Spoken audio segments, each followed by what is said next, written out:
the browser is there. It is very simple. If you have Windows machine, go to search in the Google minikube.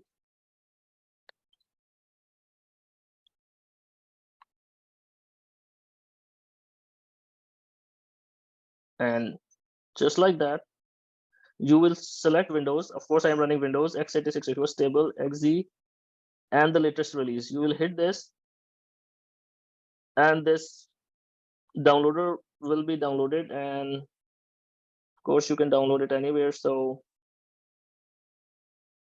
okay, let's say download it here in this folder. And when the download is done, you just hit. You can hit the installer, and I will recommend more info, run anyways.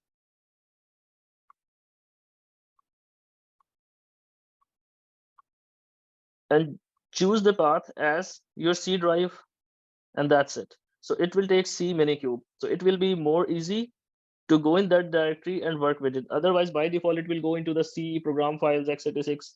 So you have to traversing that directory is difficult. And if you are working with C, you can open your terminal. As an administrative user, you just copy it, paste it, because it is set as. And we have one more thing, kubectl download for Windows.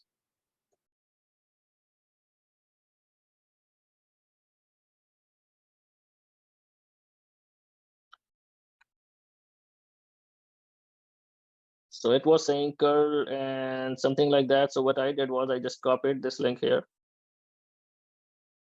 Control C. I go into the browser, download this file, save it, and make sure you save it in the same folder, minikube. I mean, wherever you install, just copy this file in that directory. And then on the command prompt, you will just hit minikube minikube start, and it will, when you will do it, it will automatically create a machine, download the image from internet, and it will spin this minikube machine. Sometimes VirtualBox will not allow you, especially when we are doing using the network NAT. So I can go out of the machine like it is going to the internet, but I cannot. Inside out is everything allowed. Outside in is not allowed when we are using the NAT configuration. And because this VM is deployed by minikube, and all the configurations are set accordingly. So what I will do is the guest IP. Come on, I don't know when I was writing this rule.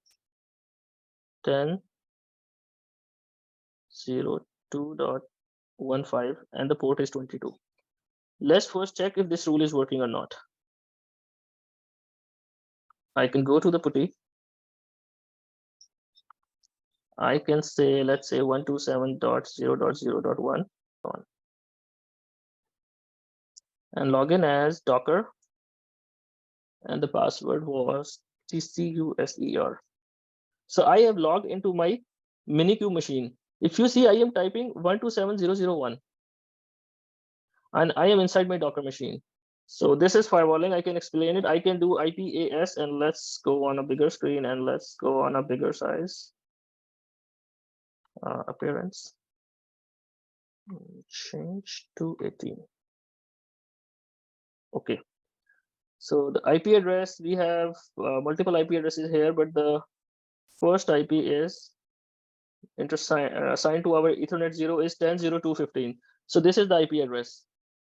And what I am doing here is I am telling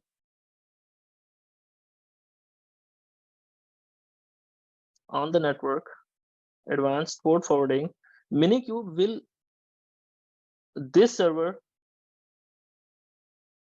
this guest machine is running kubeadmin, and kubectl we have downloaded externally.